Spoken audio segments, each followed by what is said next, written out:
We have also heard, why don't we move central office? Why don't we we'll be done in there, we'll be done with that building, move it into one of our existing schools? So that's definitely been something we've thought about. Central office is a pretty old building. The floors are buckling, the windows aren't what you expect for windows. Like it needs a lot of TLC, and we don't have the money to do that. So they just make do with what it is. There has been talk, and people have considered, can we move central office to the high school? Yeah. And moving into the high school might be possible. We might be able to consolidate some things and make a wing for central office. But in order for that to happen, we need to do some construction on the building, because people have to be allowed to go into central office, right? Like if you as a parent want to go fill out a Corey form so you can volunteer to go on a field trip, you have to be able to get to central office to do that. But central office can't let you get there and then wander into the high school to see what's going on there. So there needs to be construction to secure the actual students from the public while still allowing the public into the space. Right, and so currently you're saying that could be an option, but we don't have the money for that.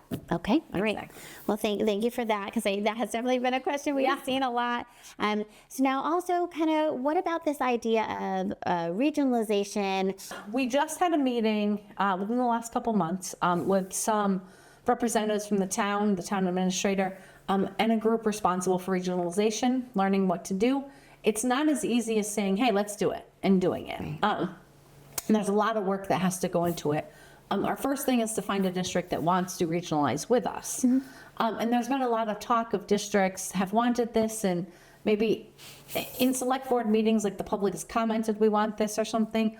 Our superintendent has reached out to other superintendents who nobody is aware of this being a big push, right? This is something that lots of people would consider. It's just not necessarily on their top priority. For us to regionalize, if we're regionalizing with another district that's financially struggling like we are, two poor districts is not necessarily going to get you better services for your students. It's not going to help things. In fact, it might cost you more. Right. And if it's a district that's really rolling in the money, I don't even know that exists right now. Right. But if it was, do they want to regionalize with us? Because they'd be carrying the load. So there's a lot to think about. Nothing's off the table. And even if we were to, find a district that wanted to do this, and we said, let's go ahead, even then it would take years, right? Yeah, it would be, I think, at least a 4 to 5 year process. Yes. So also, we know in our town we have a number of schools. So why can't we just combine the schools? Why can't we just say, okay, you move from here and go there, fill the schools up and call it a day? Why can't we do that? So right now in this year, if this override doesn't pass, Cold Spring School will be closed immediately. That's part of the plan. Right. We know that's part of the plan. Closing the school in a couple months is really detrimental to the district, right? It can't be done thoughtfully. It just kind of has to be done. Children can't be prepared for it. Right now, like if you're in 6th grade and you're going to JBish next year, there's a day in June where you get to go to the school and walk around and see it. None of that's going to get to happen, right? The grades are going to get realigned, and it's just going to be what it is.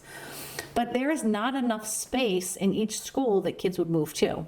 So in Swift River, pre-K and kindergarten would move there. 3rd grade would move out. But there's not enough space for pre-K, K 1 and 2 within the confines of what they have. Right. And so that would immediately make us need to lose teachers in kindergarten, 1st and 2nd grade in order to fit in the building. So now we have the next school that would be 3rd, 4th, and 5th, but there's still not enough space to fit everyone. So then we would need to lose a teacher in 3rd, 4th, and 5th. Right. And then it keeps going up through the middle school. Right. In order to fit. So we want to do this thoughtfully. Right. We plan to start with a committee looking at this and how can we get this done in a positive way that's going to disrupt the students as little as possible. Why don't you walk me through, you were talking to me a little bit about kind of off camera, like, combining grades 7 through 12 in the high school. I was even kind of like, why not? Right. Tell me what your thoughts are on that, what we might run into there. So right now, the high school, everybody would be everywhere. So you could possibly have a 12-year-old in the hallway with an 18-year-old. Yeah. There are a lot of things that are developmentally different about 12 to 18.